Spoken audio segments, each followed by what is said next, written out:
All right. Hello, all. We're back on Chaos Child. Third night in a row. Hopefully, you are not too bored by it. I feel like a lot has happened. It would be kind of impossible to be bored, but you know, maybe you don't agree. So we are on our second ending. We're working on the Hinae ending. We're working on the bad end first, so that we can then all go fix it all and do some positive delusions. And but for now, we're gonna see apparently some really gruesome stuff. Like I thought some of the negative delusions in the main route were a little um, tame, weak. But like wow, this has been very bloody at the moment. I'm Kels. I'm going to be voicing everyone. We'll probably have a slightly shorter stream tonight just because I don't know how long my voice is going to hold up on this one. I didn't think about it, but Hinae is at the top of my range and our protagonist is at the bottom, so I'm doing a lot of jumping, or at least a lot more jumping than I had to in most of the rest of the story. So we'll go as long as I can without my voice breaking. Let's recap. So for the Hinae route, we fantasized about her claiming to be Nono's sister, and therefore our sister, flirting with us in general, going on Magical Girl on Shinjo, and giving us yaoi to voice. The first bad end path had Senni try to burn us with Hinae, but we made a flame spray can, and hid when the cops came, then had a romantic soda drink while squeezed at our home. We imagined claiming to set up the Senni attack for a chance with her, and she unmasked as Senni to burn us.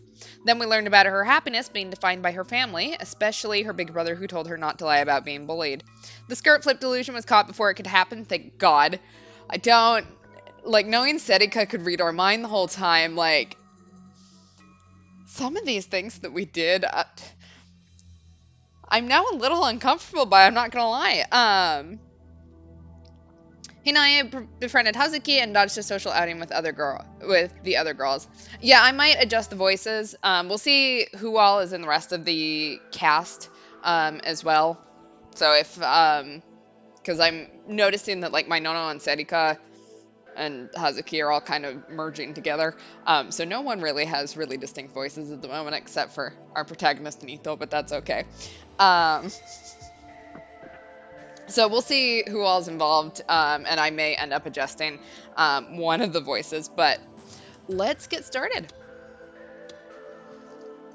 All right, so I'll load up that one because now we've got so many saves. It's fine. All right, 4 days had passed since we'd been attacked by Diko Haida, but there had been no developments in the case. So what do we do? God, I just yawned for real, and now I really need to yawn. Give me a second. It's fine. We literally started stream 3 minutes ago, and apparently I'm tired. Hey, are you listening, Miyashiro? I'm listening. We're talking about the newspaper club's next move, right?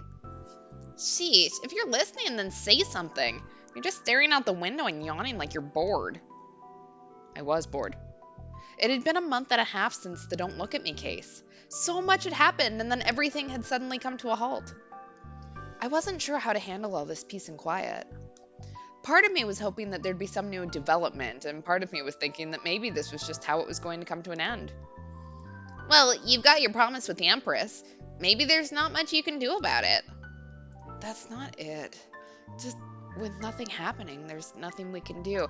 It kills me that we are so bored right now because this is exactly what Serika didn't want to happen. I'm never gonna get over that twist, man. In fact, the whole madness with the sumo stickers was starting to recede as well. According to Serika, all the stickers that had been covering the city had been removed when she'd gone into town yesterday. The government must have taken them down or something. Since just seeing them was enough to make me sick, I was pretty glad, but... That's... I looked out the window and saw an unusual pairing. Yeah. Oh no, Takuru's bored. I have to murder someone. What's up? Nothing. Oh, huh. That's Arimura and Kazuki. They are new besties. I'm so happy for them. I was just thinking that's pretty unusual. Yeah, that's true. But you remember what happened, right? Where Arimura got Kazuki to actually. When Kazuki had talked, huh? That surprised me too. It had never happened before, after all. Yeah, I've heard her laugh, but I'd never heard her talk before that. Arimura and Kazuki were talking happily. Aww. But from here, I couldn't hear what they were saying. And from the look of it, Arimura was doing all the talking, and Kazuki was just shaking and nodding her head. But she didn't seem upset or bothered at all. Aren't they both first years too? I want to say they're like same age. Come to think of it, you've been getting along well with Arimura lately too. Huh? What was he talking about? I've only had delusions about her murdering me twice. Or I guess we murdered her once, kind of. We blew up her hand, and she murdered us once, so it's like 50-50, right? Don't try and fool me. I heard you two were having a great time talking to each other after school. Serika must have told him. God, where did she get these ideas? We're not really friends. Arimura is just, she's kind of the same as me, right? So we can get along, that's all there is to it. What? That's a waste. What do you mean it's a waste? You don't know? Arimura is actually pretty popular. Popular? You mean guys like her? I mean, just look at her. She's pretty cute, and she'd be the type of person who can get along with anybody. That's because of her power. That doesn't matter. Nobody knows about it. What matters is how they see it. That made sense. Maybe. Not really. Arimura was just trying to avoid making enemies, but on the other hand, that meant making friends. I don't know. We haven't managed to make either, so... You really are dense about this stuff, though. I don't know where you get off calling people wrong-siders. Listen, Ito, since you seem to be misunderstanding this, I'll give you a lecture, because that's what he wants. Just so we're clear, who's popular and who's dating who are minor pieces of information that are only valuable within the small community of Hekiho Academy. Knowing those facts doesn't make you a true right-sider, and it certainly doesn't give you the ability to determine larger truths. All it does is make you the best friend in a visual novel. Ouch! Who are you calling the best friend in a visual novel? What you just said is exactly what that character always says. Come to think of it, you might be right. We are breaking so many walls here. Come on, don't let something that doesn't matter get you down. Class is starting. Ito looked really depressed for some reason. I tried to cheer him up, then looked back out the window. I mean, look, Ito, so far you haven't murdered our little sister yet, so that's something. Arimura and Kazuki were gone. Taku, is the club meeting today? Sirika came by as soon as school was over. There's not much to do, but I was thinking of at least going to the club room. Anyway, you got here quick. Huh? Oh, yeah. Class ended early today. Well, whatever. Anyway, let's get going. Yeah.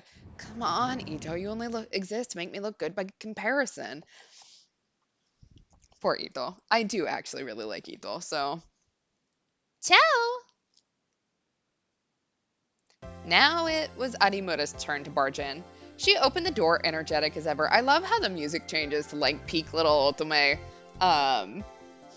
sunshine music whenever she shows up. At the same time, the whole class started to stir. Hey, that's Hinae Arimura from the second year class. Okay, so they're 1 year different then. Because I think Hana's a first year. You're right. I love girls like her. She just looks so happy all the time. Wait, what's she doing in our class? Miyashiro is... Oh, there you are! Everyone was surprised to see her walk straight over to me. Huh? You're kidding me. What's she doing with a guy like Miyashiro? Alright, time for us to have another negative delusion, so we can hit our bad end. Miyashiro? Ciao! Hi. Yeah, so she's an older woman. What Ito had been saying was evidently true. I could feel all the boys in the class glaring at me. It kind of made me feel superior. Can't wait to see what this negative delusion's about. Oh, Seti's here too. Ciao. Ciao. At some point, Sedika had started copying Arimura's greeting. So, what brings you here? Oh, geez. You know there's only one reason I would come here. One reason? Oh, what's our bad reason? To eat you. The fuck? Takuru. Huh? Okay, did not like that. Don't like those noises. Suddenly, Arimura's expression changed. No, it wasn't just her expression. Her voice, her whole personality. What's wrong? What happened, Arimura? What are you talking about, Miyashiro? Did you not notice? You're the only living person in this school. That's true. This is not unprecedented in this game. What was she talking about? I was the only living person in the school? That's impossible.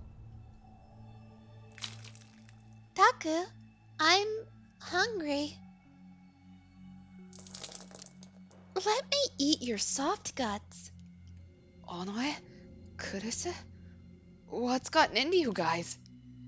It was only then that I realized that every person in the classroom was looking at me. No, they weren't people any longer. Their skin was the color of clay and hanging off their bodies. Are we thinking they're zombies now? Takuru, what the fuck? There was no life in their clouded eyes. Some of them didn't even have eyes. Something white was dripping out of their empty sockets. When it fell to the floor, it wriggled. It was maggots. Maggots had fallen out of their eye sockets and landed on the floor.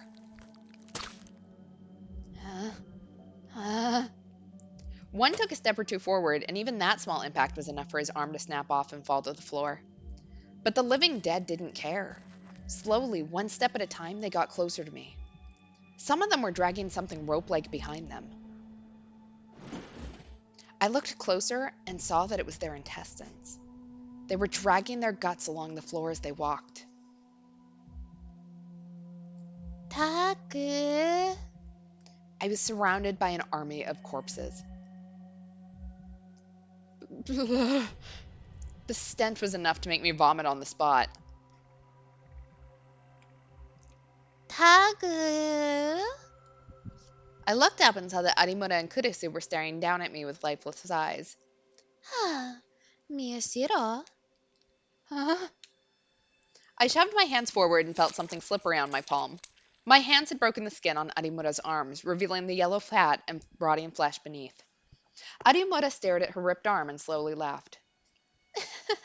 That tickles, Miyashiro. She opened her mouth wide and went for my neck.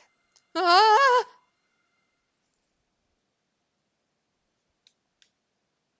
No, that wasn't going to happen. Miyashiro, are you listening? Huh? Oh, yeah, I was asking what you were doing here. I was wondering whether there'd been any news. Huh? Oh, no, not really. Oh dear. I see. That's too bad. Huh? But aren't you going to the club room now? Well, I was planning on it. Why not invite Hina then?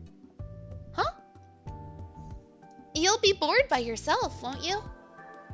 By myself? You're not coming, Onoe? I remembered I've got somewhere to be. I see. By the way, Non's busy with the student council, and Sheen says he's got something to do today. Come to think of it, the two of them had disappeared. So, Hina, take care of Taku for me today. Bye-bye. Huh? Oh, Seti? Sedika left the room before anyone could stop her. What was she doing here? Just me and Arimura were left. You don't have to worry about what Onoe said. What?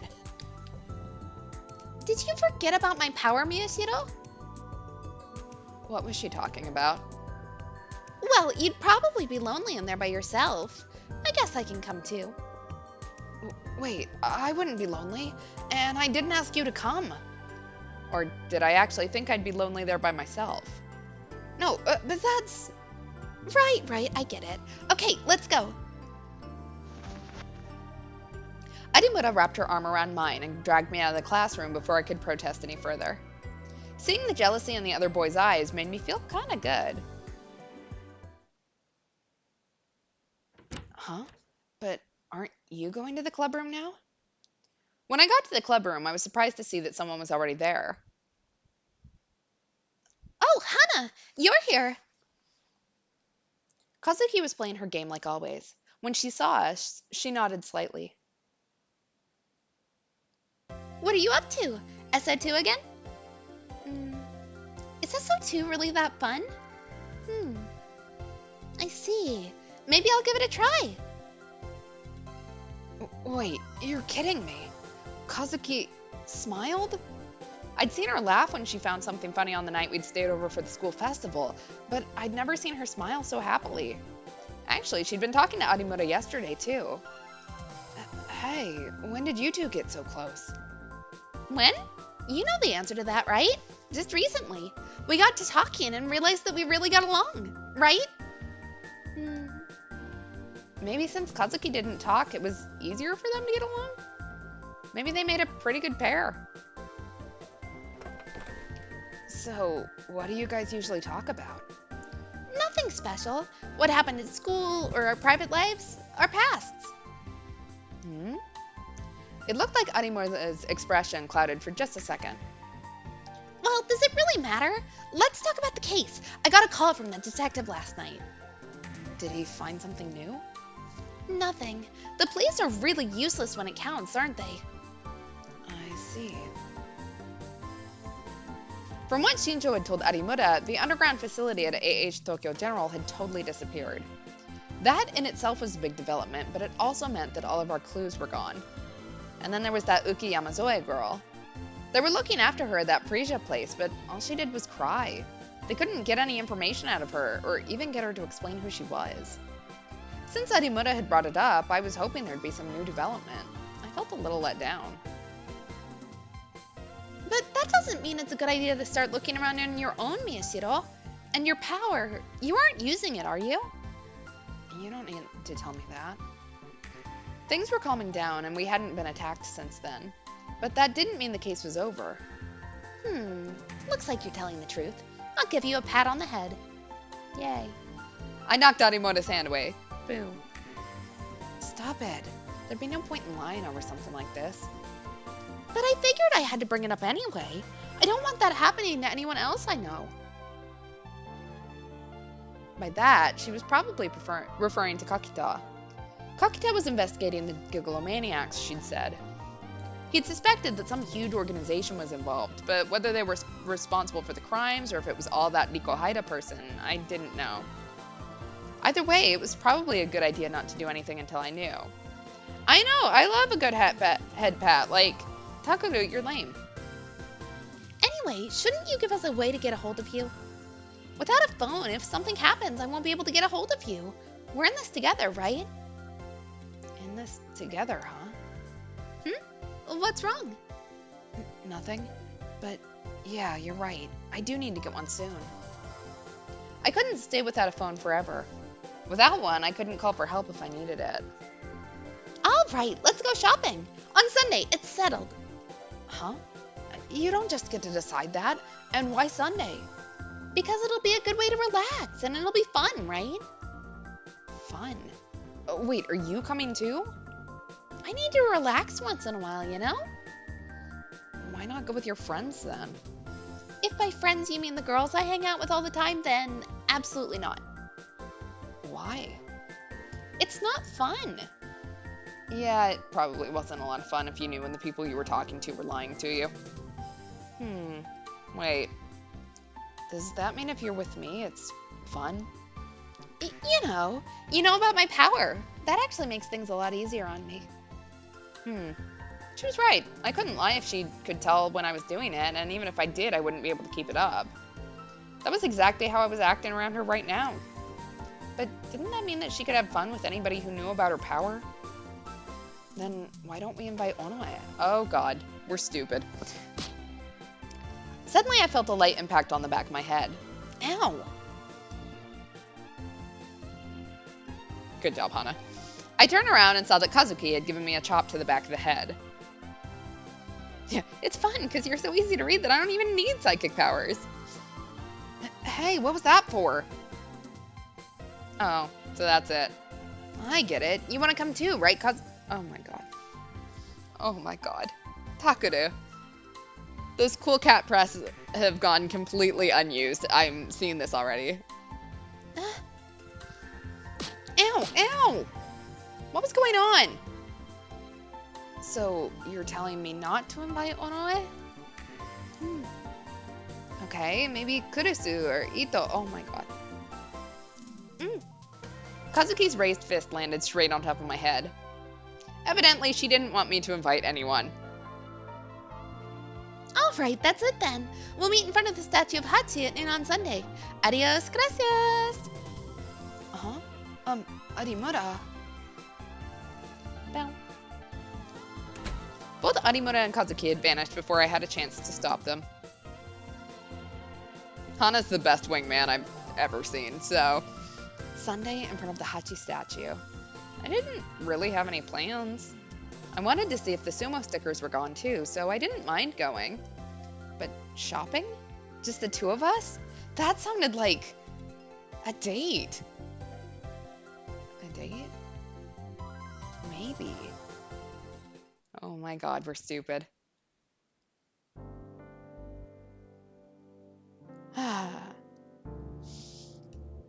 Even after coming home, I couldn't stop thinking about it. I'd been practically forced into meeting with her on Sunday. I was going out shopping with a girl. Seen from the outside, would that be considered a date? But if going shopping with a girl made it a date, then I'd been on plenty of dates with Serika and Kurisu. But... a date was supposed to be the kind of thing that Cool Cat Press wrote about. That was a little different than what I'd done with Serika and Kurisu. When I went out with Kurisu, we were always going grocery shopping and stuff. I was just there to hold the bags. You couldn't call that a date. Yeah, that's because siblings will shop together. It's like what a family does. Weird. It's almost like it's family coded. And Serika would just tag along whenever I wanted to go somewhere. You couldn't call that a date either. What was the exact definition of a date anyway? Yeah, I can see that. Like, I can't read your mind unlike everyone else, so you must be fascinating. Yeah, that is kind of it, isn't it? Two members of the opposite sex meeting at a designated time, the dictionary said. Which meant that maybe all the things I'd done so far weren't dates, and what I was doing Sunday was. But wait, I couldn't get too far ahead of myself. Well, that's true. Nono probably absolutely did think of it as a date, so... Even if I thought it was a date, if she didn't, I'd end up looking like a fool. But still, if Arimura did think it was a date and I couldn't escort her properly, I'd still look stupid. Minami Kata's column in Cool Cat Press always said that a man who couldn't make a woman happy was scum. Scum? I'm fine. I'm a normal. If it was a date, it would be good to be prepared. And if it turned out not to be, I could just change my plans. If I could just get all the how-to knowledge crammed into my head. How to know when a girl is asking for it. Oh, God. No. All the techniques to make her moan. No. How to get your ideal body. No. Where was he? Huh? He always showed up when I didn't want him, but now that I needed him, he was nowhere to be seen. Oh, there he is. Again. Ah, Taku. What's the hurry? You want a drink? No. Do you have a new issue of that thing? What thing? You know, the one I always buy. Cool Cat. Ah, that. I'm not sure. If you do, I want it by tomorrow. By tomorrow? That's not happening. Don't say that. Come on, I'll pay you. We are so desperate. Also, are you telling me that in the like million issues that we have, like an entire bookshelf of it, basically, there's nothing on dates Or do we think that this, like, information goes out of, not style, but, like, it ages out at some point? All right, October 18th, Sunday, on our date, not date. The clock read 3 minutes to noon. I checked the time, took out a bottle of Mountain View, and took a big gulp. If I hurried, I could make it to the station in 3 minutes. So there was no need to panic. I cleared my head and opened up the March 1999 issue of Cool Cat Press that Gen had rushed out to find for me. Yeah, I mean, it does change over generations. We are admittedly looking at a 1999 column, but it doesn't change that much, and I was thinking more like months, not years. But apparently we did go back years, so... Your first date, a real man's choices. This was the article I'd been looking for. It had all the know-how I needed for my first date. Over the last 2 days, I'd gone through this and every other issue of Cool Cat Press to prepare myself. I was now the most normal of normals. The ultimate normal, you could say. I don't think so. And this is what my normal database was telling me. Arrive late. Oh my god. Oh my god. For anyone wondering, if you want a woman's opinion on how to fuck up your date, first off, arrive late. Not only would being late keep her in suspense, it would also heighten her excitement for the events that were about to occur. Yeah, Chapter 6, how to put on the condom without fumbling. I checked the time again, and it was noon exactly. Oh my god. This is gonna be so bad. I have secondhand embarrassment, and the scene hasn't even started. Okay, let's go. I took the long way around Shibuya Station and headed for the statue of Hachi. And there she was. I remembered the phrases I'd read 1,000 times last night as I got close to her. Oh no. Oh no. You run up to her out of breath and say, "I'm sorry, did you wait long?" And then she'll say, "No, I just got here. Cool Cat Press, March 1999 edition." Okay, here it goes. Literally. It's gotta be fake articles, although I can see this happening in like a 1999 Teen Vogue or something. Oh, I'm sorry, did you wait long? You're late. Huh? What are you thinking, Miyashiro? How can you keep a lady waiting? No, What if some guy came up to me and started hitting on me? Somebody almost did, you know. This didn't make sense. Cool Cat, what's going on? I turned around and glared at him and he wandered off, but I was about to have a really uncomfortable time. I'm sorry. Well, whatever. Just be careful in the future. Okay, I understand. That one just didn't happen to work out. Oh god, we're going to try another one. Oh no. Next time, it would work for sure. Oh no. Come to think of it, those clothes are nice. Cool Cat dating tip number 2. Praise her outfit. Every girl loves compliments. Her clothes, her hairstyle, it doesn't matter what. Just tell her it looks good. Huh? I've worn this outfit before, though. Huh? Did you? Sheesh, that means you don't care about me at all. That's kind of a shock. That's not true. Oh, right, your hair. Did you cut your bangs? I did not. It failed again. Yeah, here are some tips for manipulating the conversation with the girl to your liking. After all, it's not like she can tell when you're lying, right? What is going on, Cool Cat? All right, let's go. Yeah, we can start with, huh? Arimura had started walking before I could say a word. Hey, where are you going? We're going to buy a phone, right? Huh? Is yours a Dokono or do? HB? Either way, it's this way, right?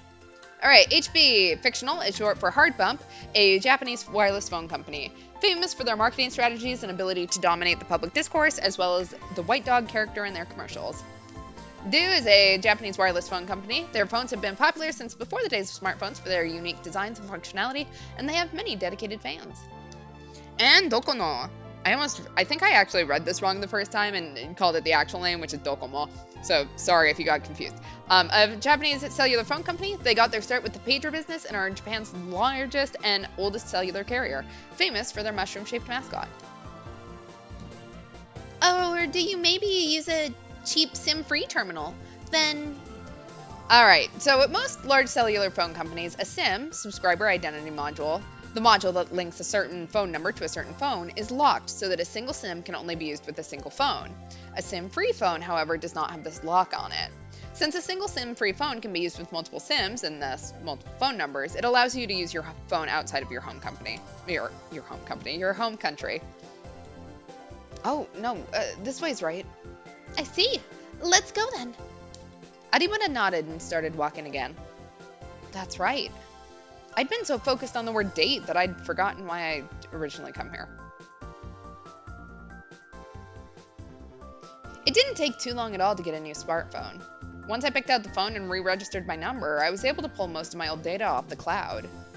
My photo was gone, but unfortunately there was nothing I could do about that. Okay, I've got you added. Now we can get in touch if something happens. The first thing I did once I got my new phone was to add Arimura's number.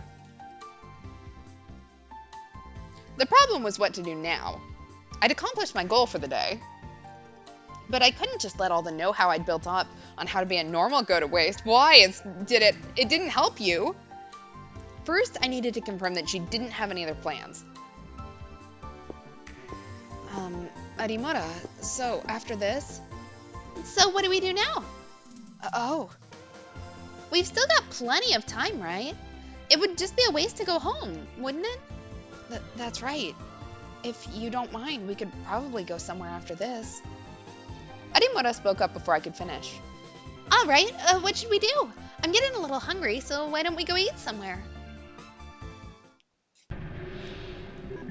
All right, time for another negative delusion. Who's gonna die this time?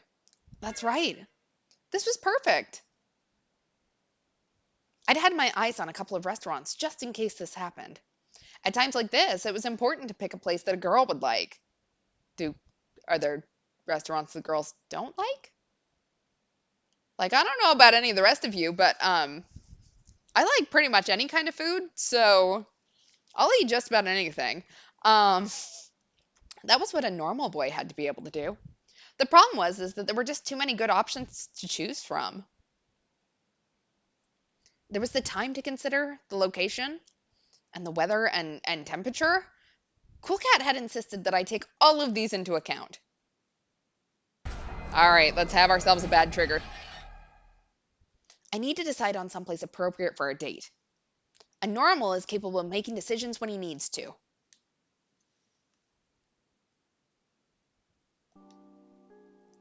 Can you wait a second? I think there's another place around here. Yes, here it is. I'm sorry, we're very crowded right now. There's a 2-hour wait. No good. I'd gone around to 6 places and had no luck at any of them.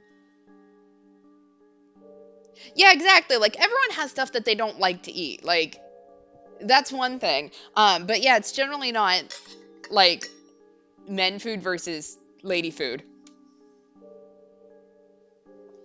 Unless, like, you're talking about the stereotypical stuff of, like, men like meat stuff and all of that. I was exhausted from walking, and I could tell that Arimura's patience was reaching its limit. Forget it. Huh? I said forget it. Arimura? What's wrong with you? You keep making me walk around all these different places. I know you're not used to this, but still, think about what it's like for me. Wait, next time. There is no next time. I'm going home. Seriously, I'm done with this crap. You're never going to be able to pull off a date in your life, virgin. Virgin? Arimura looked at me the same way you might look at a pile of garbage and left without looking back. Are we going to yell after her that, yes, of course we've had sexual intercourse? Just like that. I could feel the stares of the other people on the street. Hey, She said he's a virgin. What, did he screw up the date? Poor guy. Why don't you go date him? No way! No way, no way, never. Ugh. Takuru, you should not be disappointed that a random woman on the street does not want to date you. Damn it. The more I thought about it, the more upset I got. She didn't need to be like that just because all the restaurants were full. And how dare she call me a The time is now The time is now midnight, October 19th, 2015. Welcome, everyone. This is Kay. Shibuya news had begun. It felt like a long time since I'd heard Kei's voice. I still couldn't believe that this calm, quiet voice belonged to Kunosato. I'm speaking to you tonight to tell you about a tragic incident that occurred in Shibuya yesterday. Incident? Was there a new murder? A little after 1 p.m. yesterday on the 18th, in downtown Shibuya, a third-year student at Hekiho Academy named Takuru Miyashiro failed to properly escort a lady. Huh? What is she? Oh, God. The cause is believed to be that Takuru Miyashiro is a virgin. The police are putting their full efforts into... What was she talking about? Was that really newsworthy? And did she have to use the internet to tell the whole world? Okay, but Kunosato would do it just to spite us. Huh? Suddenly, I realized that there was a lot of noise coming from outside my room. Huh? Suddenly, there was a bright light. It was the light of a flashlight. Dozens of flashlights were illuminating my room. No, that wasn't it. There was a huge crowd outside the RV. Hey, is this the place? Hey, don't push. It's dangerous. But I can't see from here. Uh-huh. What was that? A rock? Hey, you're in there, right? Come out. Come on, get out of here. Why? I just didn't pick the right place to go on my date. So why? Why? Yeah, alcohol and sugar are kind of both given societal roles. But yeah, I think we're a little young for that. Maybe not the sugar, like there's dessert buffets and stuff. But I mean, look, the fruity drinks and sweet stuff is tasty. They don't know what they're missing out on. That's stupid. That's impossible. What kind of food do you want? There's plenty of places around here. Yeah, virgin's gonna virgin. I'll let you choose. I see. I called up the map I had in my head. All right, let's go there. This place? Huh? I thought it was here. Where I thought I'd find an Italian restaurant with a delicious lunch menu, I found a ramen place. And there was a big line, too. Ramen, huh? Well, I like ramen, but I don't know about this line. Yeah. This didn't make sense. Oh, right, there's another place up here. Right up this way. Currently remodeling. Didn't say that online. I started to get a bad feeling. My reputation as a right-sider was in danger. Wait, there's still more. I think I want to go to the place where we always go. You mean Lax? They've got a monthly lunch special, right? I haven't had the one for this month yet. You folks, huh? Together today? Your usual spot is open. The waitress let us inside. A Mountain View, an orange juice, and 2 monthly lunch specials. Wait 1 moment. We ended up coming here, huh? You always feel safer going to someplace you know, right? You're right. Oh, this is nice and awkward. Are you feeling down? Down? Why would I be feeling down? Because it didn't go like you'd planned? You tried complimenting me, walking on the side of the sidewalk facing the road, looking into popular restaurants. No, as a normal, I have all of that memorized already. I didn't have to do any special research. Takuru, she can tell. She knows if you're lying. Exactly, his right-sider reputation that's known only to himself and his club. So you did, huh? Uh, that's right. I was talking to Arimura. There was no point in trying to lie. Well, I thought so. You were so different than usual. Come to think of it, Arimura had said something similar before. Am I that easy to figure out? Incredibly easy. But I like that. You don't have to try and make me feel better. Nobody wants to hear that they're easy to figure out. I'm not just trying to make you feel better. If nothing else, it's great because I can relax when I'm around you. Huh? Does that mean... Oh, hey, lunch is here. Here's what you ordered. Now eat. It looks good. Let's eat. Miyashiro? You're not gonna eat? No, I'm gonna eat. How was I supposed to interpret what she just said? I kept thinking throughout the rest of lunch, but I never came up with an answer. How about interpreting it at face value, man? I don't know. We've still got some time, right? Can we hang out a little more? Yeah. Don't get so tense. We don't have to do anything special.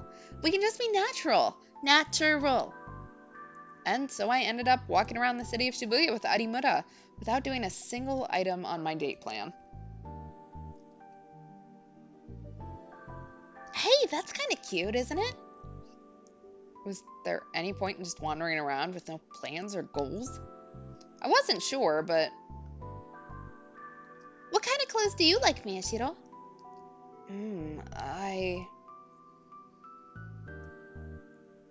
Yeah, I can see that. Like, feeling self-conscious when someone tells you how predictable you are. Like, I think we all like to think that we're a bit unique, just in general, right? So, and Takeru, we know, definitely has that to, like, a ridiculous degree, so... Plus, you know, he has done all of this research, so I can imagine why you would feel down about pretty much all of this. Ones that show a lot of skin? No, they're... Well, I don't dislike them. Thank you for your honesty. I was surprised to find that part of me was enjoying it. Maybe that was just because there was no point in trying to pretend to be someone I wasn't around Arimura. Where should we go next? But it wasn't just that. Hey, Miyashiro, did you know on this street... Hey! Suddenly Arimura fell forward and almost tripped. I quickly grabbed her hand. That was close. How could you trip over nothing like that? Sure you're not getting old? How rude. I'm younger than you are. But still, thank you. Yeah. I felt a little awkward somehow and went to let go of her hand. Can we stay like this for a little longer? Maybe. Fortunately, I still didn't have the courage to let go of her hand. Things started to feel awkward and embarrassing. Hey, look at those two. They're friends. I wish we could be like those two. I could hear people whispering as we passed them. Normally, I would have quickly moved away. But today, for some reason, it didn't bother me. Well, I mean, no question, but also, if the girl you're on a date with asks if you like sexy stuff, she knows what the answer is already. She's not asking to get the actual answer. She knows what the answer is 9 times out of 10, so... It's kind of strange. What is it? Normally, I always pretend to be someone I'm not, and so I don't really know who I am. Am I the person I am when I tell jokes with my friends? Or the person who gets mad when people tell me lies? Or the person I am when I'm smiling? Which of them is the real me? But when I'm with you, I feel like I can be the natural me. Maybe this is who I really am. I suddenly realized that Arimura hadn't been overly energetic today, or cold like she was when we first met. If this was who she really was, then maybe I could feel relaxed when I was around her, too. It was a different kind of peace than I felt with Serika and Kurase. Maybe it was just a kind of sympathy, because we were both psychics. But part of me didn't think that was so bad. All right, that's all for today. Thank you. It was a lot of fun. I had fun too. Adimura and I had both seemed to forget that the whole point of this was just to get me a new smartphone. Okay, see you around. Yeah, see you. Adimura smiled a little and disappeared into the Shibuya streets. She didn't say her usual goodbye, but that was probably because this was who she really was. I could still feel her warmth in my hand when I closed my fist.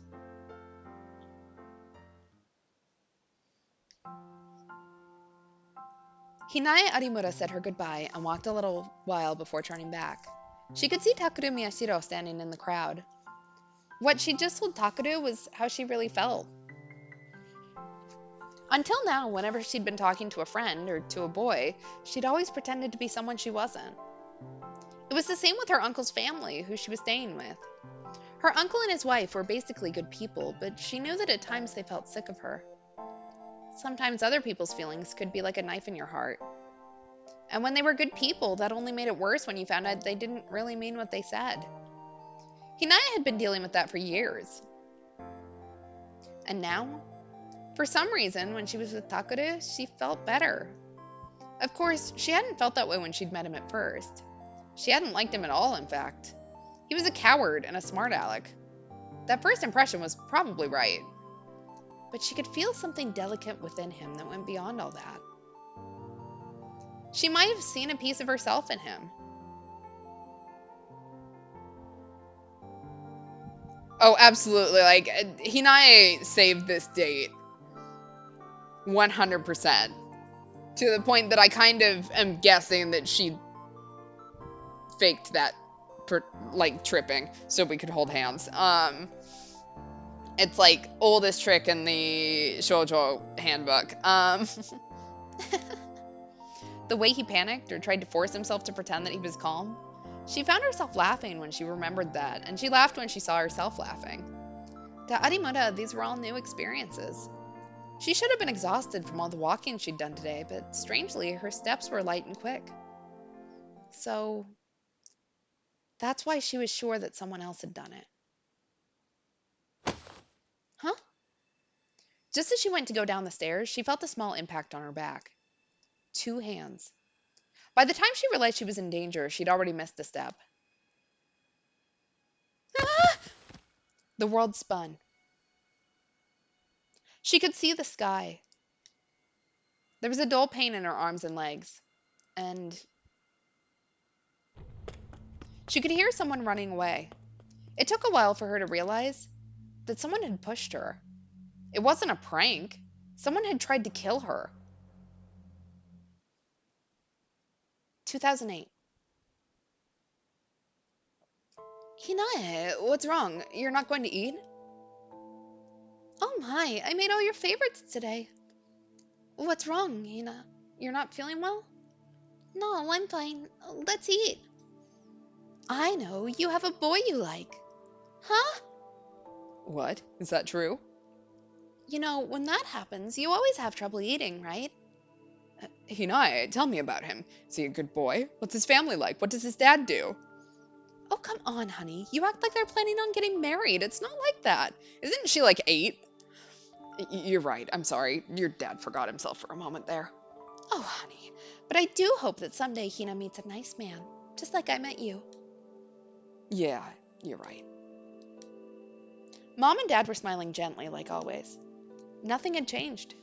But Hinae knew now that it was all a lie. It was only by chance she'd found out.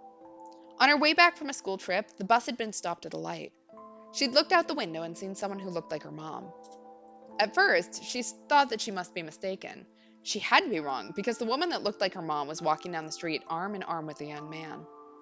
She looked again and again to make sure that she was wrong. But the more she looked, the more certain she became that she was right. Hinae wasn't young enough anymore to not know what that meant. She wasn't sure if she should tell her dad. Yeah, does he make 8 figures? If mom was lying to dad, if dad was smiling while she lied to him, then that was just horrible for him.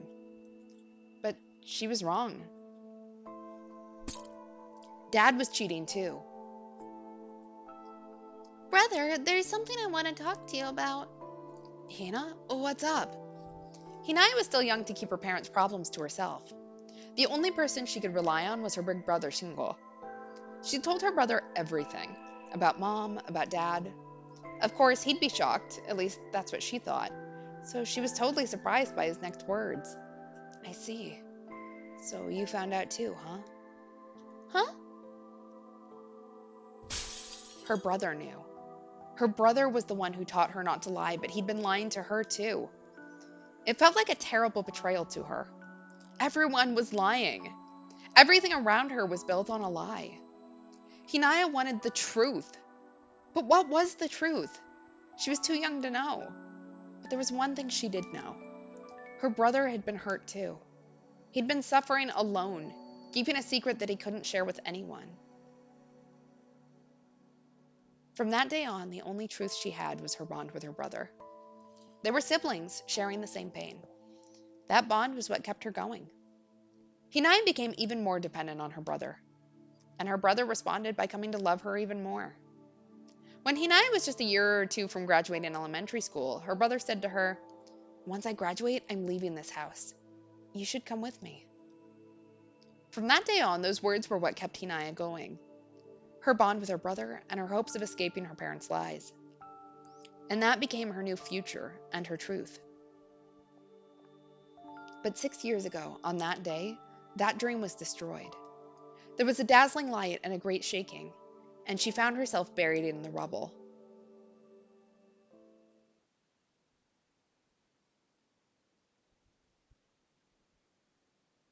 By the time the week was over, the return of the new generation madness was forgotten, and everyone was talking about some counterfeit food labeling that had happened last week. The criminals had taken advantage of the computer problems caused by the crash of 15, which made it a hot topic. Of course, At Channel was still talking about it, but it had started to die down. In fact, since the media hadn't reported anything about her, the message board had a new set of theories about Riko Haida, and that was mostly what they were talking about now. Time passed whether we wanted it to or not, and we students still had to go to school. Hey, Miyashiro. Huh? Yo! Oh, it's just you, Ito. Yeah, she didn't have the greatest home life. Poor Hinae. What do you mean it's just me? What are you doing anyway? What am I doing? I always come this way on the way to school. There's nothing unusual about it at all. Really? You've been looking around for a while, though. I figured you might be watching for someone. I hadn't even been thinking about Ito, so I didn't notice him until he'd spoken to me. If I'd have seen him, I would have gone into the school building. Oh, well, yeah, he's our best friend. So, who are you waiting for? Well, I was waiting for you. For me? Has there been some new development in the case? No, not really. Then what? It's Arimura. Huh? I turned around and saw Arimura right behind me. Oh. Hey, Arimura. Huh? Oh, Ito. Arimura. Ciao. Hello, Miyashiro. I'd raised my hand like an idiot. The morning autumn wind felt cold against it. Huh? I'd forced myself to match her greeting. Why was she being so cold? Huh? What happened to your hand? I looked at her hand and saw that there was a bandage wrapped around it just under her sleeve. Well, I tripped on the stairs. I looked closer and saw that she was concealing some purple bruises with foundation. Anyway, I'll be going. Arimura seemed a little out of it as she said goodbye and headed into the school building. What's her problem? She's always so rude. So, what do you want to talk about? Huh? You were waiting for me because you wanted to talk about something, right? Why the hell would I stand here and wait for you? Huh? What are you talking about? Come on, we better hurry or the bell's gonna ring. What the hell is going on here? It's okay, Ito. It's okay. That was my question. She'd been smiling when I said goodbye yesterday, and now she was acting like this. In my head, Harimura's late. Huh? What's going on? Who's there? This voice. It's Arimura, isn't it? Aw, how come you guessed right? That's so dull. I mean, I can tell, obviously. You can, huh? Arimura. Oh, right. Miyashiro, ciao. Ciao.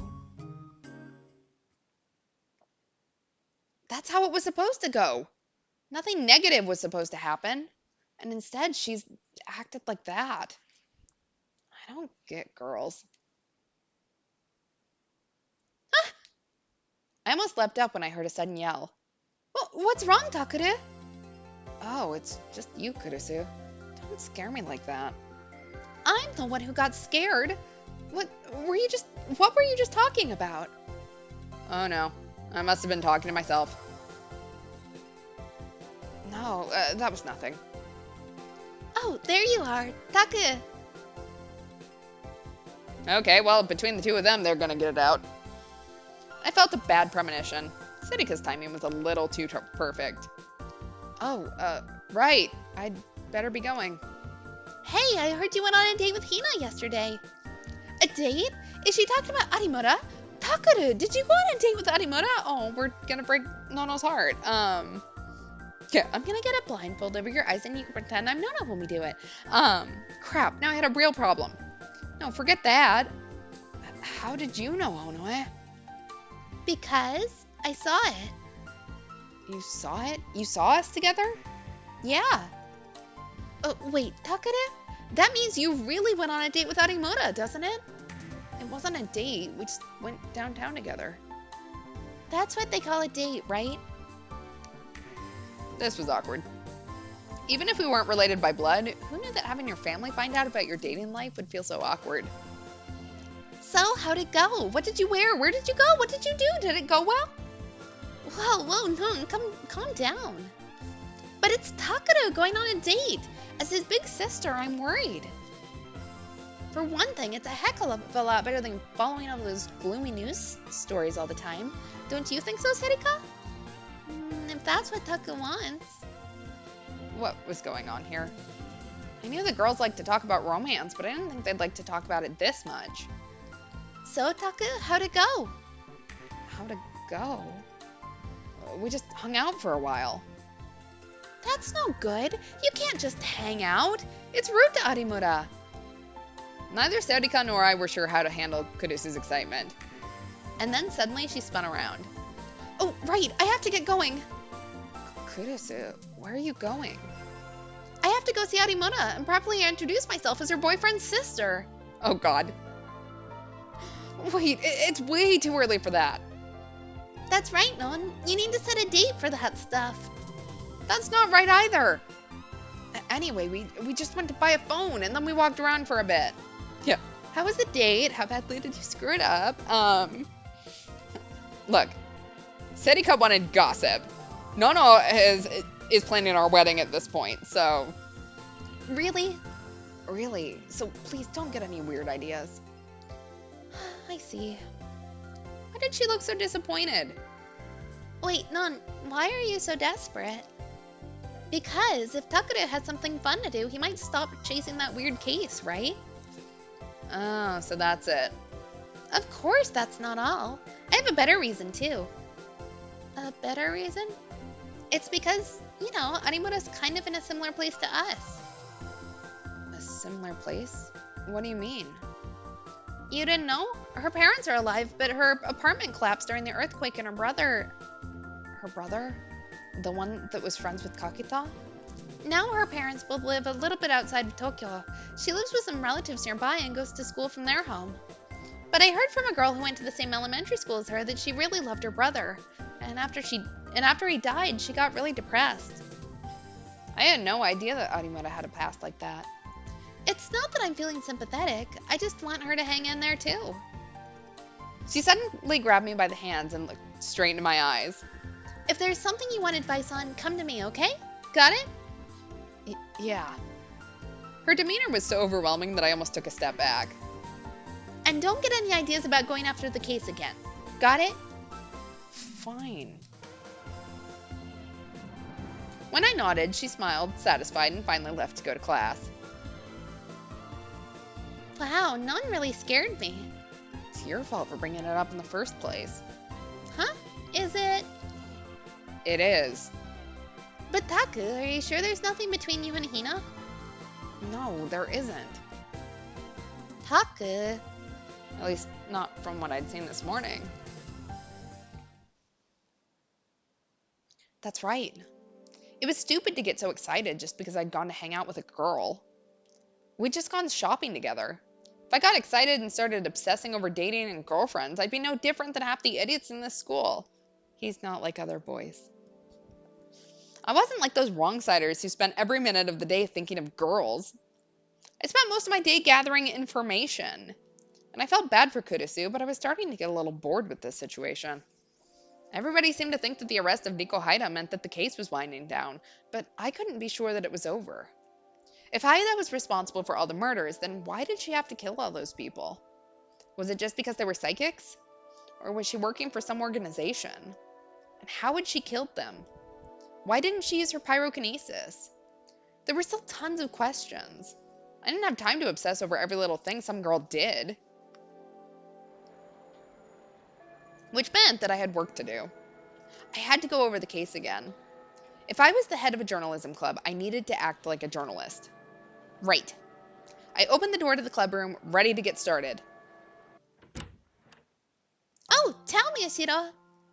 Arimura? What are you doing here? Yeah, we went from we don't have the luxury of not investigating the case that directly involves us to we know we are directly responsible for the case. The less we investigate it, the more we can focus on dating. I mean, look, we are in our ultimate phase.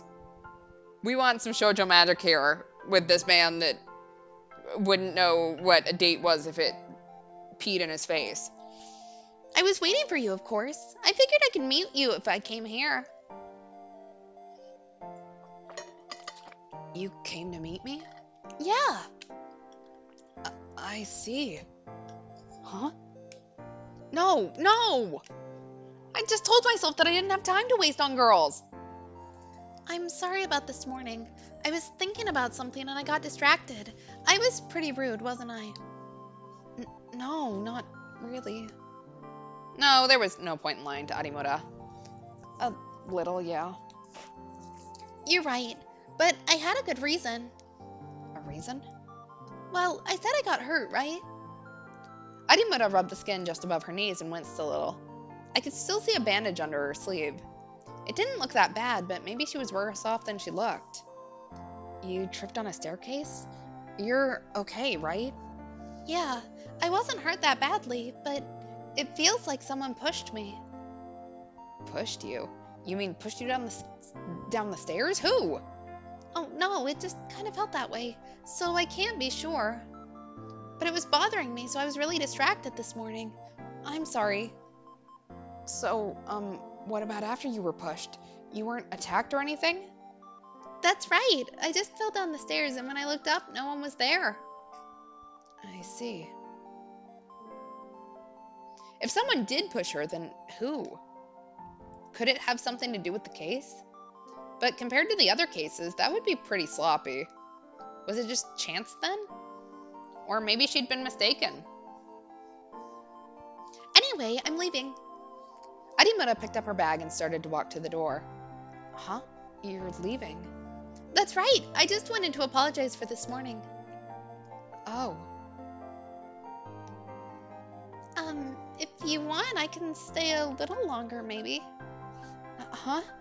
Or should I just go? No, you can stay, but... Really? Good. Oh, time for another negative delusion. I'm sure this positive one is going to be super cute. I started to feel awkward, but it wasn't a bad awkward. It wasn't that bad at all. It was kind of nice. Oh, right, your injury. Huh? You said it wasn't anything bad. Was that true? Oh, right. I'm fine. See? Arimura lifted up her skirt to show me.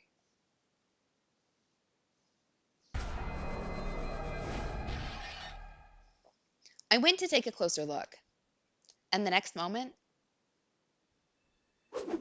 Huh? A vine reached out from under her skirt and wrapped around me. Oh, we're going weird on this one. Yeah, that was kind of nice. So nice. Let's ruin it with negative thoughts. What's going on? You fell for it, Takure Miyashiro. You're. I am Ohina, the last surviving kunoichi of the Hazakura ninja army you destroyed. I've been waiting for the hour of my revenge.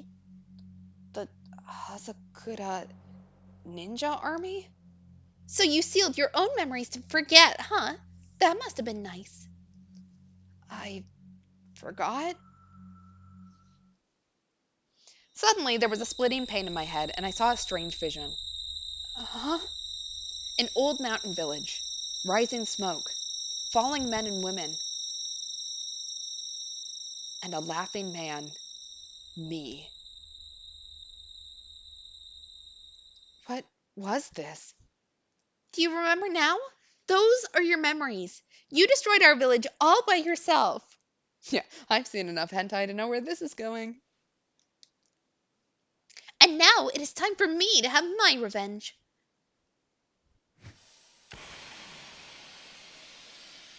Takano, you watch way too much anime. This is.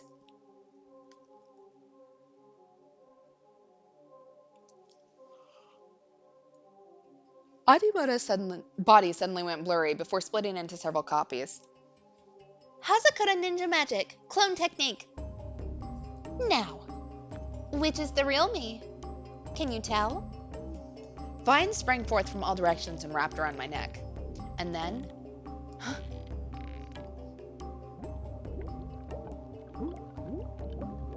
Bubbles appeared from underneath her skirt. Impossible. That technique is. Everything that these bubbles touch melts away. But using it costs the wielder their life. I will gladly die to wreak my vengeance on you. Takure Miyashiro, farewell! Yeah, for you, the day Sakuberg-kun graced your village was the most important day of your life. But for me, it was Tuesday. No, no one says wreck my vengeance anymore. What kind of old movie was that supposed to be? Nobody liked that stuff these days. When I came back to my senses, I was looking straight at Arimura's healthy thighs. Come on, Miyashiro, don't stare. I knew that I should probably look away, but my instincts overcame my reason. But suddenly the door, oh no, opened without warning. Huh? Oh. Hi, Hana. It's actually not what it looks like. Everything froze for a moment. Katsuki appeared for just a moment before she vanished. A moment later, I heard a furious pounding on the walls. It's not what it looks like. It's not what it looks like, Katsuki. That's right, Hana, it's not. I said it's not what it looks like. October 22nd. 4 days had passed since someone had pushed Arimura down the stairs. Nothing else had changed for her since then. How are things between us? Well, maybe not too bad. Probably. And tomorrow was the 23rd, the day of the brain-dead incident 6 years ago. I'd spent the whole day online looking for new information and found something interesting. It was the news that the burnt, headless body of a man had been found.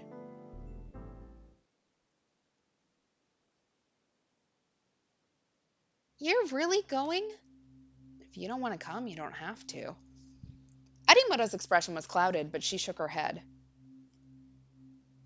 After school that day, we'd gone to visit none other than Kunosato. I wasn't very happy about the idea, but it was the best way to find out about the news I'd seen this morning.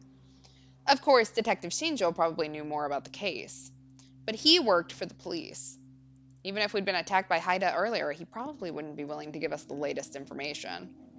But Kunosato had built up a relationship of trust with the police, and it looked to me that between the two, she had the upper hand in her relationship with Shinjo, which meant that she might know something. Okay, here we go. But are you sure about this? I asked Arimura one last time before we went inside. I mean, this is a girl's apartment, right? You're really planning on going in alone? Sure, she'd probably be more likely to listen to me if there was another girl here, but I didn't really like her either, and honestly, I didn't want to rely on her help. But I had no choice if I wanted that information. And I wasn't really relying on her help, I was using her. That's not what I mean. Then what do you mean? I mean... No, never mind. Oh, hey, you don't even know where her room is, do you? Arimura stormed ahead of me angrily. I followed after her into the apartment building. Who's there? It's me, Takuro Miyashiro. Hmm? Come in. Kunosato let us in much easier than I thought she would. I'd been worried she'd turn us away at the door, but I guess I'd been wrong. Don't mind the mess. Her room was still in terrible shape. I could see the Shibuya news screen on her PC. She looked like she was editing something. So you're here about the burnt body, right? Kunosato spoke before we even had a chance. How could you tell? Two gigalomaniacs have kindly come all this way to my tiny little apartment. I can't think of any other reason why you'd bother. She's always so sarcastic. As you expected, we thought you might have some information on the body that was found last night. Yeah. There was no point in pissing her off if it meant that we didn't get the information we needed. I quickly moved between them. This wasn't really something I was good at, but I didn't have a choice.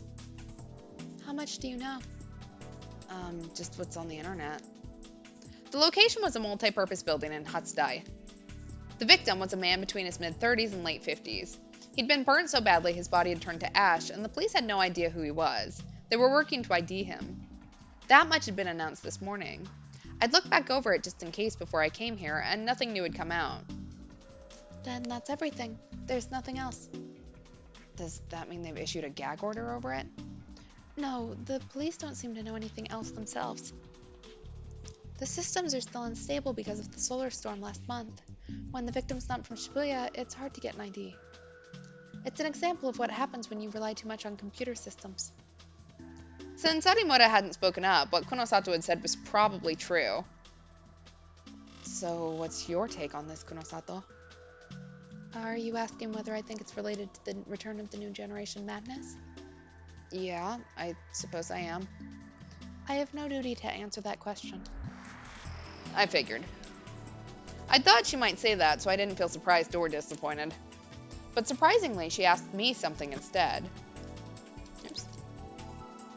What are your thoughts? My thoughts? You've been following the case closely, so you must have some opinion. Let me hear it. I hated to tell her just because she asked me, but there was no point in arguing. I decided to just tell her what I thought. There are several differences between this case and the others. First, the location. All the other incidents had taken place in Shibuya proper. Hatsudai was part of the Shibuya ward, but most people considered it a part of Shinjuku. There is also the age. All the previous victims had been in their teens or early 20s. This time the victim was middle-aged. He was closer to Dad's generation than ours. So you think it's unrelated? I think it might be a safe assumption. The fact that the body had been burnt to death made me think of Riko Haida. But Haida was in police custody right now. She couldn't be responsible. And today was the 22nd. It was one day too early for the brain dead case. If that's your answer, then there was no point in coming to ask me, is there? Then there have been no confirmed cases of a gigalomaniac over the age of 30, which means that if nothing else, the victim wasn't one. In other words, it's either a coincidence or a copycat. Either way, it has nothing to do with the other cases. It's a relief to hear that it doesn't. You're lying! Huh? You wish the case had gone on for a while longer, don't you? I hadn't realized it, but if Arimura said so, then maybe I did. Maybe I wanted something to happen to break the boredom. I still don't feel safe, because... Arimura squirmed uneasily. It made sense. Just the other day, someone might have pushed her down the stairs. I'm sorry, I didn't mean it that way. Yeah, do not tempt us. Um, No, I may be a little too sensitive.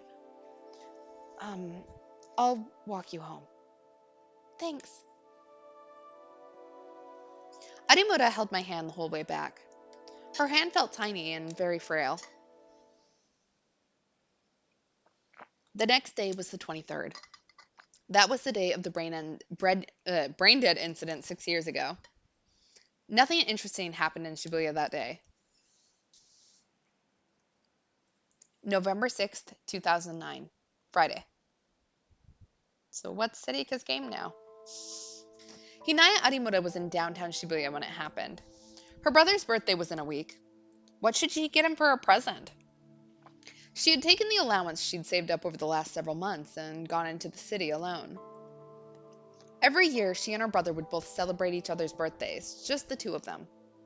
Hinae would give her brother a present, and he'd say thank you and give her something back, even though it wasn't her birthday. It always made her so happy. What should she get him this year? She wanted to get him something he would keep forever. Something he could wear would be best. Clothes were outside her budget, and gloves or a muffler would only be useful in winter. What about a wallet? Just when she decided to go into a slightly grown-up department store, the huge earthquake struck Shibuya. It was the disaster they called the Shibuya earthquake. Hinae didn't really remember the moment it happened. One second, there was a bright light that flooded her field of vision, and the next second, everything had changed.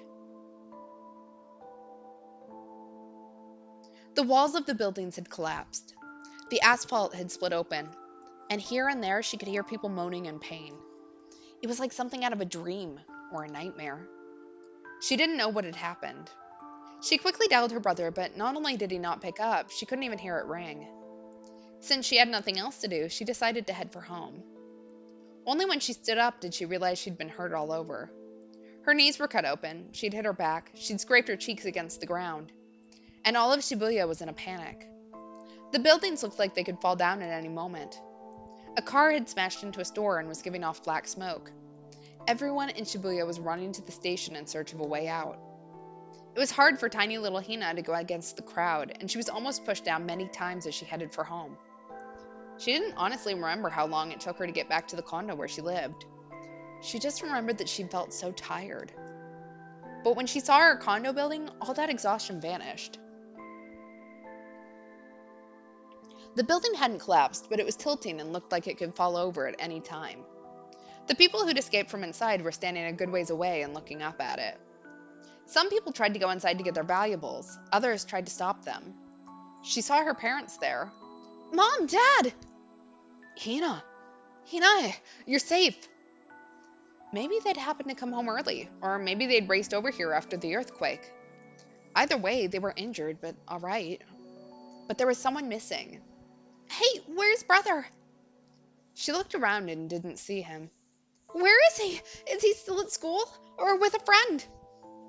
Her parents didn't answer, but she could tell where her brother was from where her mom was looking. No way. The condo building was tilted and could fall over at any time. Who knew what was going on inside? Hinae. Her father slowly shook his head. Your brother is already... You're lying! You're lying! Hinae! No, Hinae! She dodged past her father's outstretched hands and ran into the building. Of course, the elevator didn't work. She ran up the stairs, which were only barely still functional, and headed for her condo. All the exhaustion she'd felt was totally gone. All she was thinking about was her brother. All she wanted was for him to be safe. Their condo was a disaster. There was no sign left of the life they'd lived. But that didn't matter to her. Brother, where are you? She screamed. Again and again. She heard a small moan from under the rubble.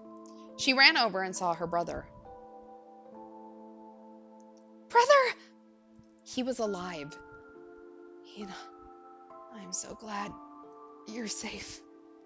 Her brother was alive. What are you doing, brother? We have to get out of here. She swallowed her words. Her brother's body was half buried under rubble, and he couldn't move. Just wait, I'll move it. She tried to lift it off, but she was far too weak to even budge it. It's impossible, Hina. Just get out of here. This place is going to... What are you talking about? I can't do that. She tried so hard to move the rubble that her nails broke and blood began to drip from her fingers.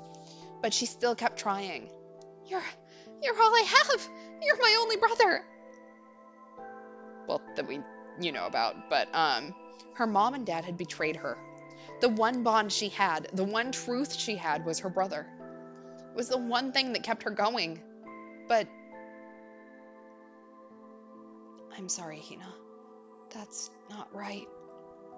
She didn't know why her brother was suddenly apologizing. We're not really brother and sister.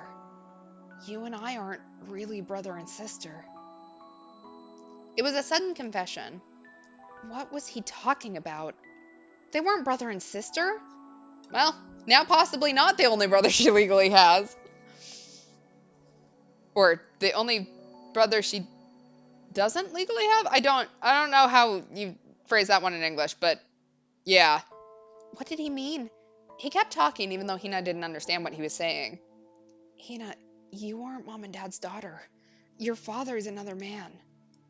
You're lying. Suddenly the whole world went black. I always thought I shouldn't tell you, that I should hide it until you grew up. But I'm so... Brother? I'm sorry, Hina, for never telling you. It was a shock. She wasn't her mom and dad's daughter. Her brother wasn't her real brother. But the biggest shock to Hinae was that her brother had been lying to her. After all the times he'd told her not to lie. He'd said he wouldn't lie to her anymore, but he'd been concealing something so important. She couldn't believe it. No more. It was a cry from her heart. Somebody tell me. Please, somebody tell me the truth.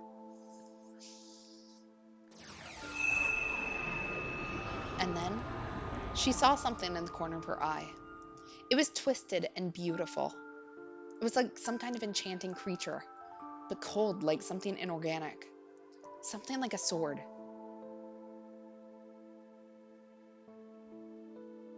I'm sorry, Hina, but it's true. Suddenly, she knew he was telling the truth. It wasn't just intuition. She knew. She knew somehow. For some reason, she knew that his words were true. As she stood there in shock, suddenly she was knocked backwards and almost fell to her feet. It's dangerous here. Go, Hina. Brother. Please, you have to survive. There was truth in his cry. She staggered back just as the roof in front of her fell in. The dust rose up so thick she couldn't see her brother anymore. Brother. Run! Run, Hina! Those were the last words she ever heard him say.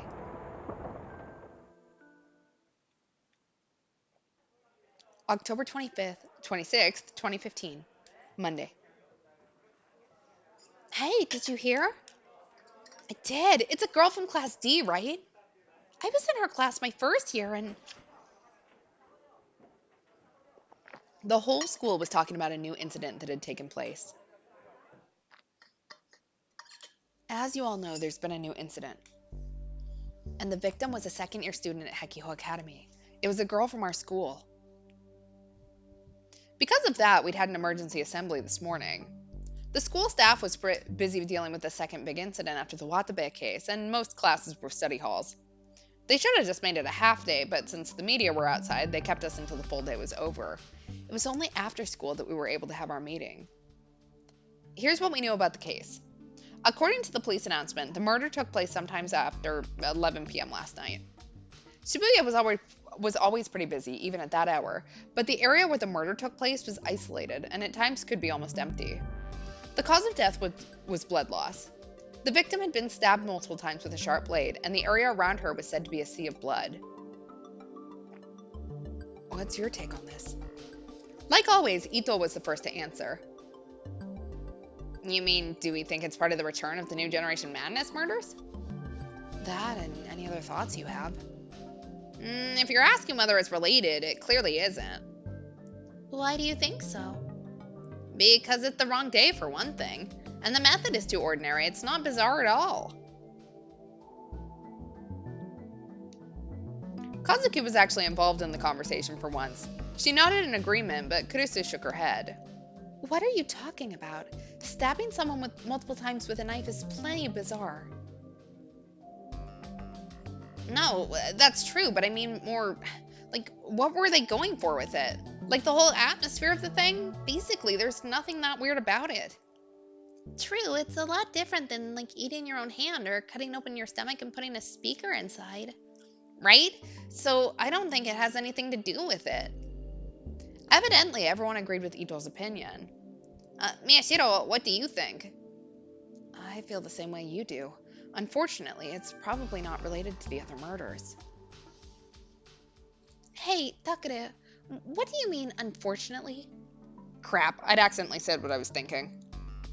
Listen to me. Someone tried to kill you. You might have ended up just like the victims whose deaths you're enjoying so much. Do you understand that? I do. Here we go again. And what's more, the victim this time was a student at our school. A fellow student is dead. This isn't the time to try and entertain yourself. You don't have to keep telling me this, I get it. Why was Kurusu here at the newspaper club when a student from our school was dead anyway? Our job right now is to write an article telling all the students at the school to be careful. That's what the teachers asked the newspaper club to do. That's why we're having this meeting. Don't forget that.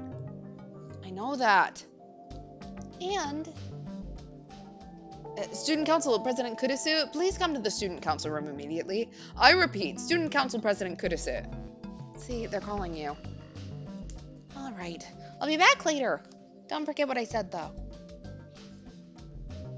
Kurusu nagged me one more time before she ran out of the room. It was nice of Non to come when she was so busy, huh? It just shows how little she trusts you. No, or maybe it shows how much she trusts you?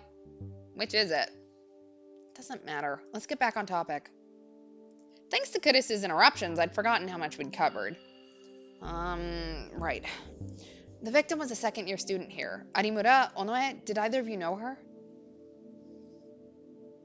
I've talked to her a few times in first year. She didn't come to school a lot. I didn't really know her. The kids in class said that she'd skip school to go mess around a lot. Since the murder had taken place past 11 p.m., it wasn't hard to imagine. But it's kind of scary, maybe. The place where it happened is near the route I used to go home from school. Is it? Yeah. Remember where I got pushed down the stairs? It's near there, so it's kind of creepy, maybe. Somebody had tried to push Arimura down the stairs. Given that it was near the scene of the murder, maybe it was just some sicko trying to kill little girls. Well, it's got nothing to do with the others. It's mean to say it, but it might have just been some girl out late who got stabbed by some pervert, or maybe she got into a fight with a lover. Huh? There's no way. She was in high school, right? If she had a lover's quarrel, that means that a boy and a girl, right? How naive are you? High school students can have lovers' quarrels. Can they? Do they? Do they quarrel? Tell me, Taka. Well, they're not kids anymore. Maybe they do. I see. Do you have quarrels, Hana? Hmm? She frantically denied it.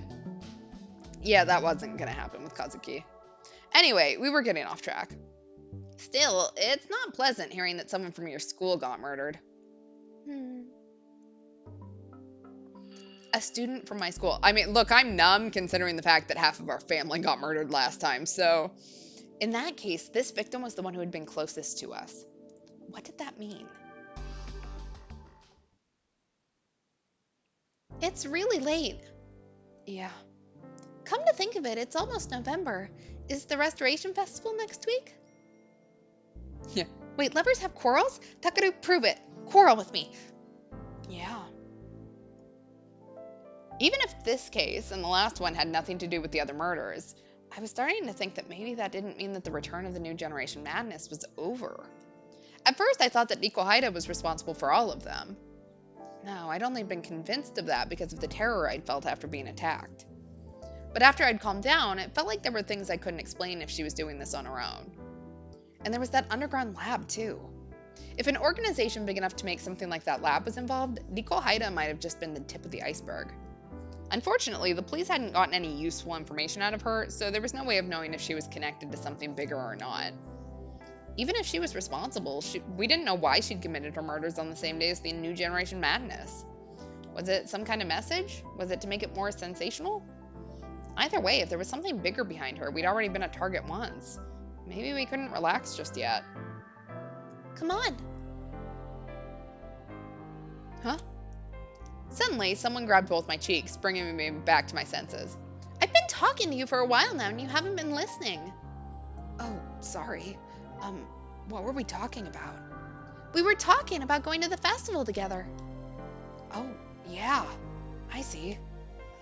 Sure. Jeez, it's a promise, okay? She let go of my cheeks and then gently rubbed them. I felt kind of embarrassed. Anyway, my house is that way.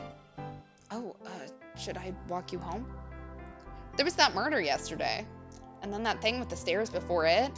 Of course, I was a little worried too, but as a man, it was time to show off. I don't know what we think we're going to do if we come up against a murderer, but... No, it's fine. I'll just stick to the busy roads. But...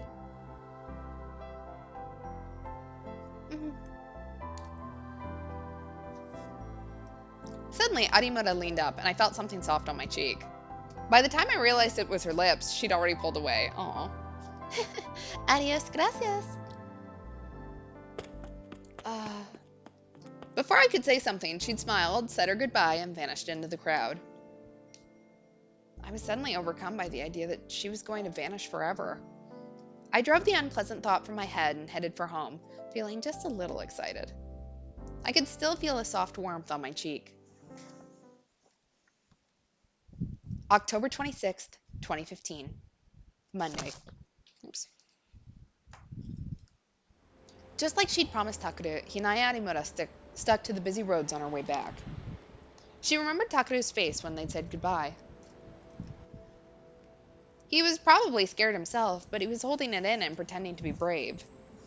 Anybody could see he was just putting on an act. He was easy to figure out, and that made Hinae feel at peace.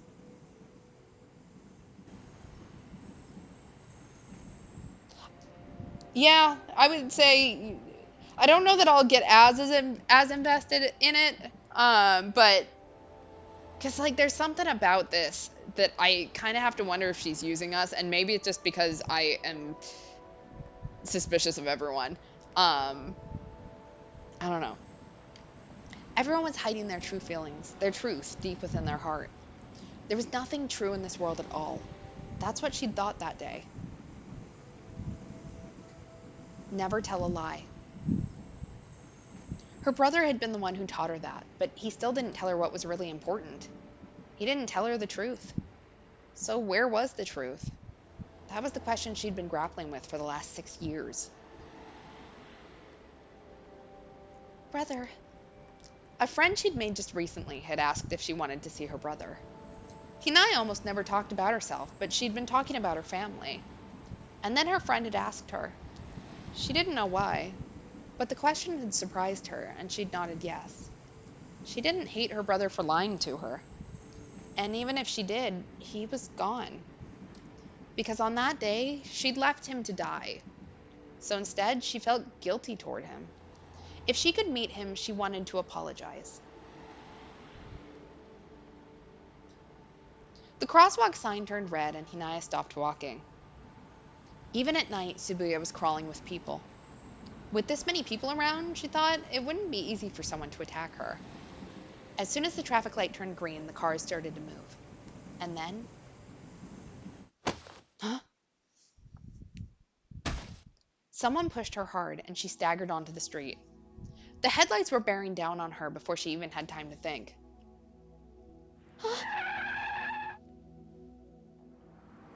When she finally opened her eyes, the car bumper was just a few centimeters from her face. Hey, are you okay? What are you doing? That's dangerous. The people waiting for the light started to make a fuss.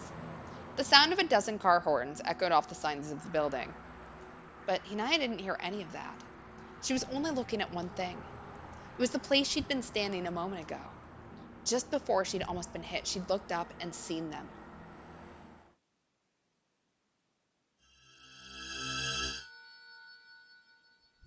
Brother. It was her dead brother, Shingo.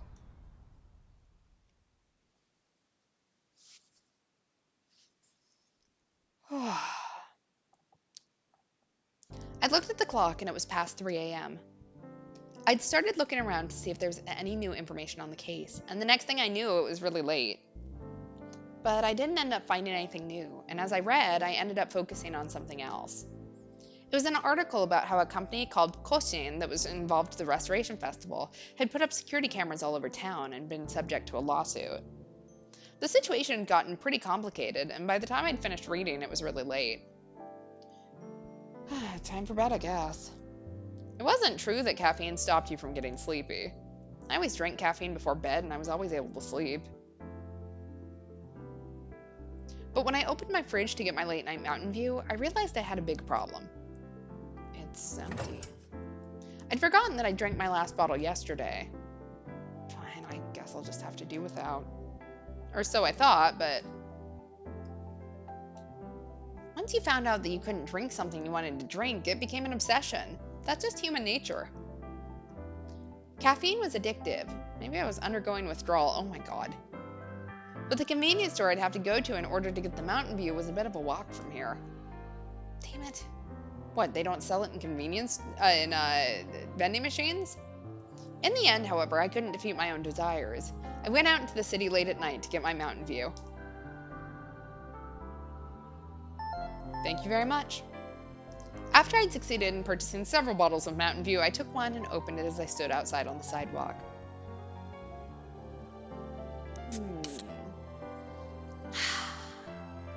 My body felt like it had been purified. Just as I thought, now that I'd be able to sleep, I suddenly remembered all the murders that had happened so far. I suddenly felt afraid of the situation I was in.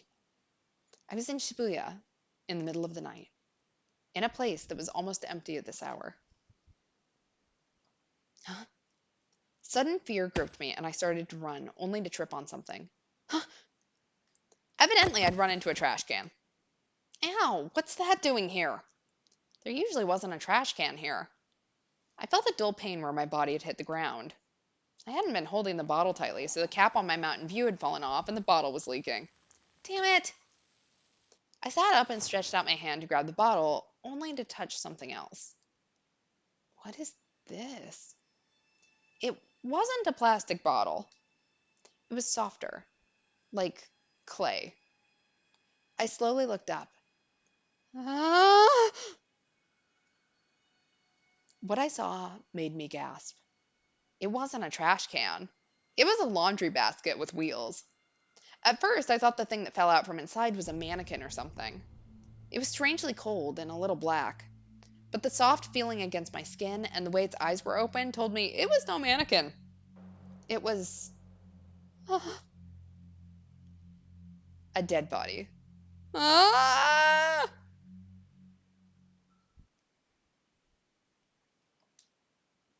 So in this case, point P. Hey, do you know what time? Oh, Miyashiro, sit down. Hey, Miyashiro. I know, again? Isn't that crazy? Even if it's just a coincidence. Quiet. I'm continuing with the lesson. Taku, I heard. Hey, tell me what happened yesterday. After I found the body in the alleyway this morning, I called the police. By the time they were done questioning me, it was almost lunchtime. I hadn't slept a wink last night, but I was feeling so tense that it didn't matter. The whole school had heard about how I found a body, and I could hear people talking about it as I passed them by. I could understand why. This was the third body I'd been the first person to discover. I might have been the only person in the whole wide world to discover 3 bodies in just over a month. At this point, the police were less surprised than they were annoyed. Just so we're clear, I wasn't out looking for it. Could Kurisu had come to see me too, along with Ito and Serika. I made sure she understood the real story. I know that, but why does this keep happening to you? Really, it's like dead bodies just love you. Ito, remember what I said? It's inappropriate to say things like that when someone has just died. Yeah, remember? Ito, bodies love you too. Oh, sorry. But now you're famous, Taka. I didn't actually do anything. Yeah, such a challenge. That's right. And nothing good will come of becoming famous like this. Well, that's true, but So, who's the victim? They don't know yet, supposedly. The police had said that there was nothing on the body that could help them ID it. All they knew was that it was a man in his mid-40s. I see, which means it's got nothing to do with the others? Maybe. This case was the one most similar to the return of the New Generation Madness. But given the victim's age and the date of the murder, it was hard to say if it was related. It was too early to say for sure, though. So, how was it? How was what? the body, man. From what I read online, they were brutally stabbed a bunch of times. It was dark, so I couldn't say for sure. But when I touched it, the body felt like it had been dead for a while. You touched it, Taka? I just happened to when I tripped. Seriously? So what did it feel like? Like rubber. It was firmer and more elastic than I thought it would be. Come on, you two, enough. I don't want to hear it. If you don't want to hear it, you can just go somewhere else, right? Well, Or maybe you actually do want to know. of course not. I kept talking with Kurisu for a moment before someone came over from the door. Arimura? Miyashiro. Arimura looked really tired. What brings you here? Did you come to ask about the murder too? The murder? Oh, you don't know, Hina? Taka found another body. Huh? From the look of things, she really didn't know. Given how many friends she had, that was a little surprising. From the way the rest of the school had been talking about it, she should have at least heard something. Animura, what's wrong? You seem kind of down. Well, is it something you don't want to talk to us about? No, that's not it. Then what happened? Arimura still seemed like she didn't want to talk, but eventually she slowly began to speak. Actually, someone attacked me yesterday. Attacked you? Seriously? You mean they tried to kill you? Were you okay? No, does she look dead? Everyone started to ask questions. Was it after we said goodbye yesterday? That's right. It was right after, at Scramble Crossing. In a place with that many people around? The crosswalk sign turned red, and then I suddenly felt someone push me from behind. Pushed from behind? That was the same as what had happened before, which meant that it wasn't her imagination. Someone had really pushed her. Were you hurt? I was almost run over, but I was all right. The only injury I got was a little scrape. Did you tell the police? Not yet. Why? Why didn't you tell them? Because... She fell silent as if it was hard to say. Someone had pushed her out onto the street and in a busy intersection. She was lucky to survive. She could have easily been killed. And since it had happened twice now, it was obviously an attempt on her life. But she hadn't gone to the police. Was there something she couldn't tell them about? Anyway, you should tell the police. I'll go with you if you want. Oh, no! Arimura? Well, actually... Before she could say something, the door to the classroom opened. Hey! It was Detective Shinjo. The whole classroom started to murmur at the sight of a strange man. Oh, please, calm down. I'm no one suspicious. He looked around the classroom until he found us, then walked straight over. So, here you are. Was there something else? No, I'm not here for Miyashiro. I'm here for you. Can you come with us? Shinjo was looking in the direction of... Me? Arimura. You didn't need to come to me, Ashiro, Shinjo said as soon as we entered the room. But that was what Arimura had wanted. She'd wanted me to be with her when she went with the police. And you two, nah, never mind. It doesn't matter now. Shinjo seemed like he wanted to say something when he saw the two of us, but now wasn't the time. Well, whatever. You can stay. Since you were the first to find the body, you'll hear about it eventually. I'll make this quick. Hinae Arimura, I want you to come to the police station immediately. To the police station? That's right. But why? I want you to calm down before I tell you this. I had a bad premonition. You're aware that a body was found this morning in a Shibuya back alley, right? Yeah, Miyashiro said. That's right. The one he found. We identified the body. It couldn't be. The victim was Koichiro Arimura, your father. Well, Shinjo took Arimura to the police station. She didn't come back. I waited for her to get in touch with me, but not only did I not get a call, I didn't even get a text message.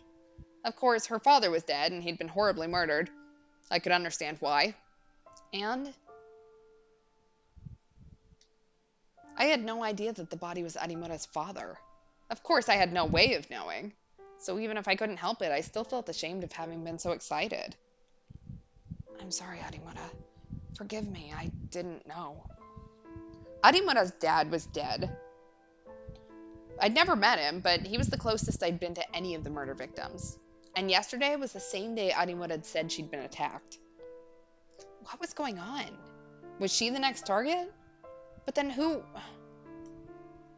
I remembered what Arimura had said this afternoon as she left the room with Shinjo. Anyway, that's how it is. I'm sure it's not easy, but I need to ask you some questions. And I'd like you to ID the body for me too, if you can. Can you do that? Yes. All right. I have a car stopped out front. Please come with me. Arimura. The... Huh? It was my brother who did it. Arimura? My brother. I'd heard her say it clearly. Her brother was the killer. What did she mean? I'd heard that her brother died during the Shibuya earthquake.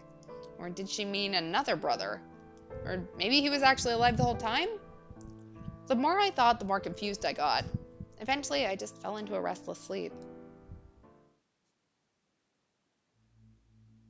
All right, I think we're going to end here for tonight.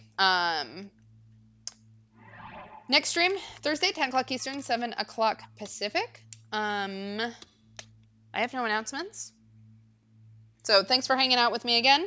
Yeah, my dad was a real slut. I have a lot of brothers. Could be one of those non-biological or biological brothers, non-legal brothers. I don't know. I'm starting to get confused at it. Anyways, I am probably gonna take a night off tomorrow. So be back on Thursday. So thanks for hanging out and have a good night all. Bye.